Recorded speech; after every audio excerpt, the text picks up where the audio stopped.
The world knows him as a king, a 7-time champion who turned the racetrack into his personal kingdom.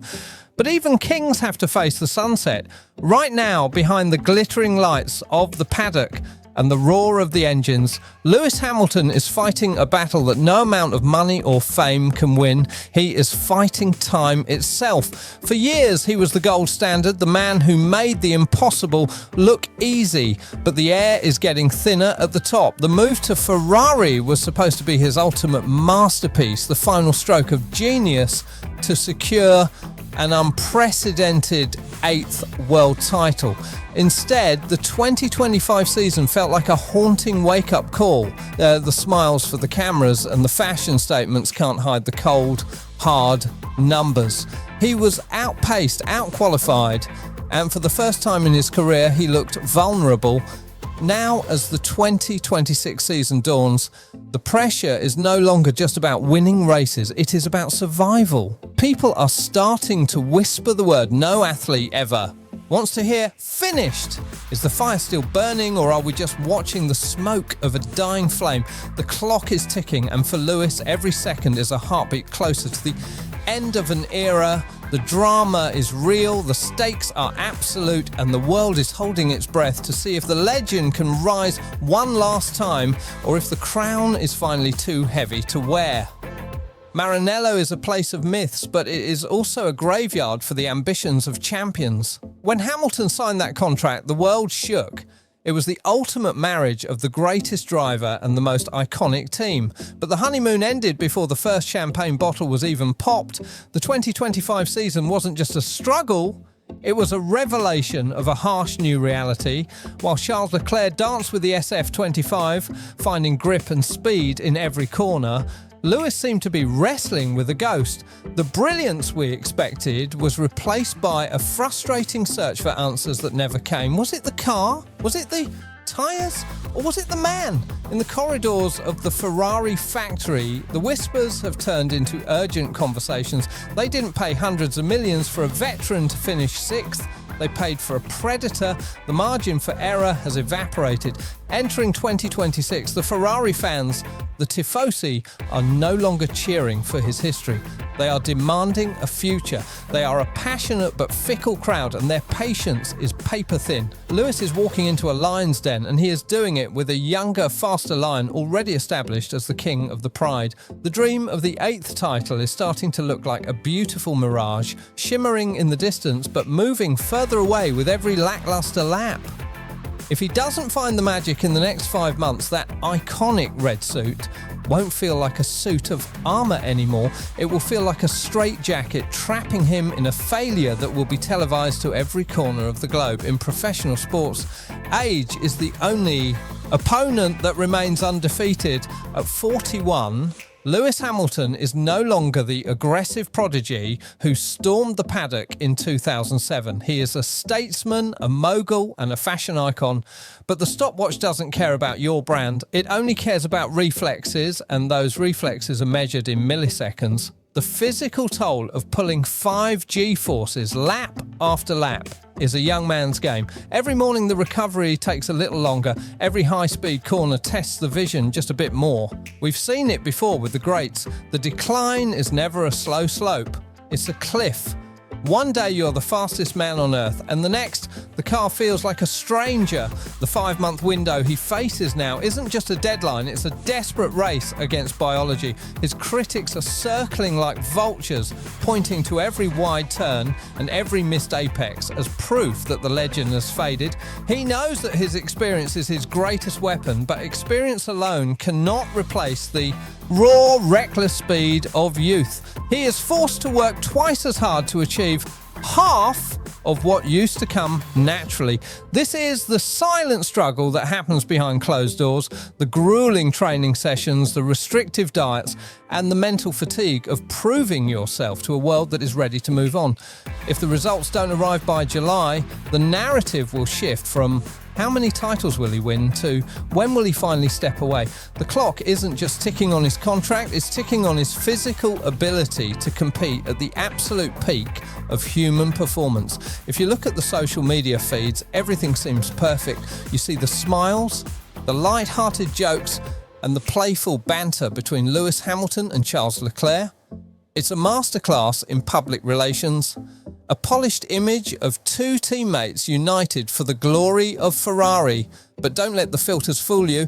Behind those carefully curated posts lies a cold, professional war. In the world of Formula One, your teammate is the only person on the grid with the exact same equipment, making them your most dangerous enemy. For Charles Leclerc, this is his house. He is the Prince of Monaco who has bled Ferrari red for years. He isn't there to learn from a mentor, he is there to retire a legend. Hamilton knows this better than anyone. He has been the young lion before, the one who walked into a team and dethroned a champion. Now, the roles are reversed. Every time he laughs at one of Charles's jokes, he is staring into the eyes of the man who could end his career.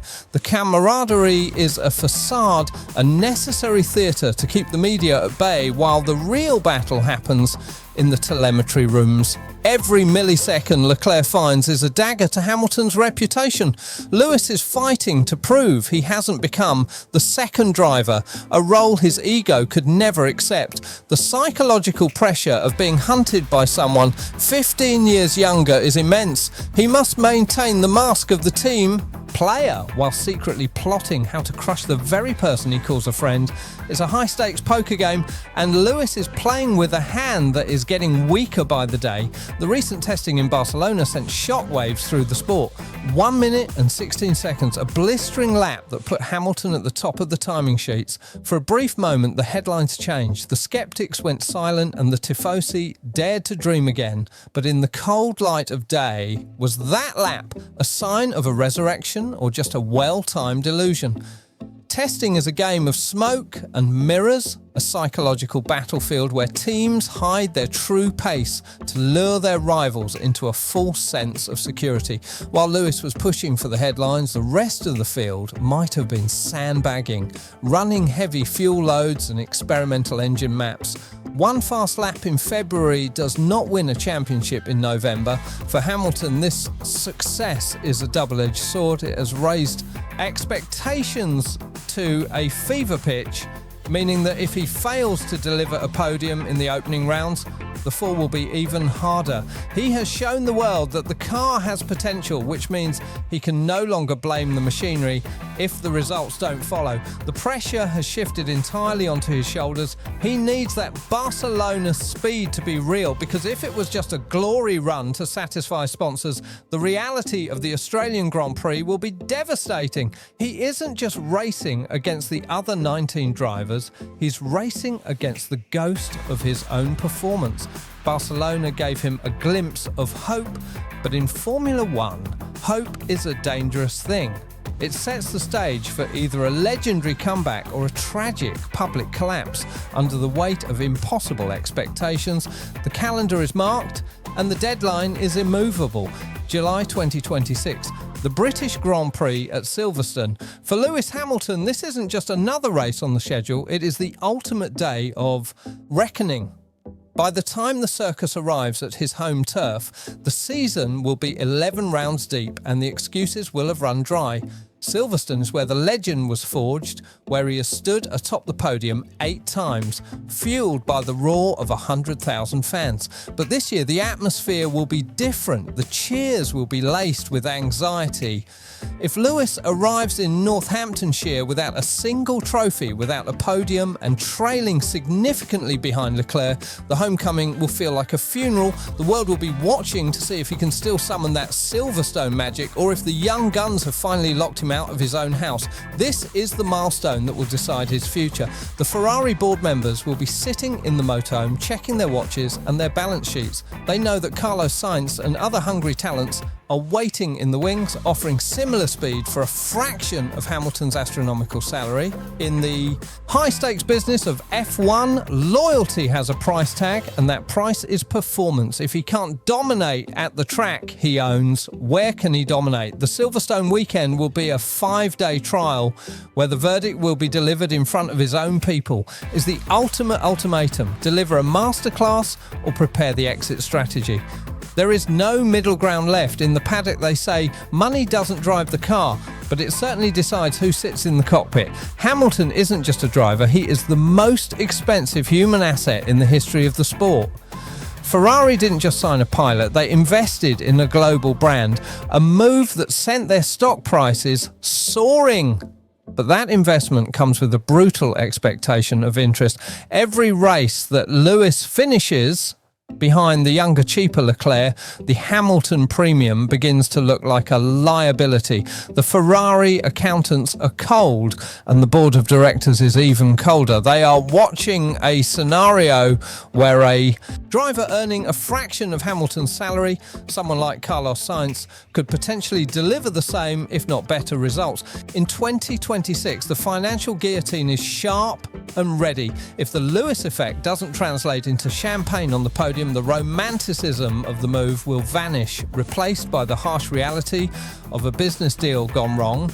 There is a clause for 2027, an option for a third year, but that door only opens if the results are there to push it. At the highest level of motorsport, there is no room for sentimental journeys. If Leclerc continues to be the golden boy of Maranello, Ferrari will have to ask themselves, why are we paying for a legend when we already have a champion? For Lewis, this is a battle for his professional dignity. He must prove he is still worth every cent of that staggering contract, or he will face the humiliation of being told he's no longer worth the investment. The lights are about to go out in Melbourne, and with them the final act of this epic drama begins. This is no longer about statistics or records, it is about the soul of a champion. Lewis Hamilton stands at the edge of a precipice. Ahead of him lies the chance to become an eternal god of racing with that 8th title, but beneath him is the cold reality of a legacy that could end in a whisper rather than a roar. The next 5 months will be the most intense of his life. Every corner he takes, every gear shift, and every strategic gamble will be scrutinised by millions. There is no more time for next year, no more room for learning the car. The Ferrari garage is a pressure cooker, and the steam is rising. Will we see the Lewis Hamilton of old? The man who finds speed where none exists and breaks the spirit of his rivals with a single lap?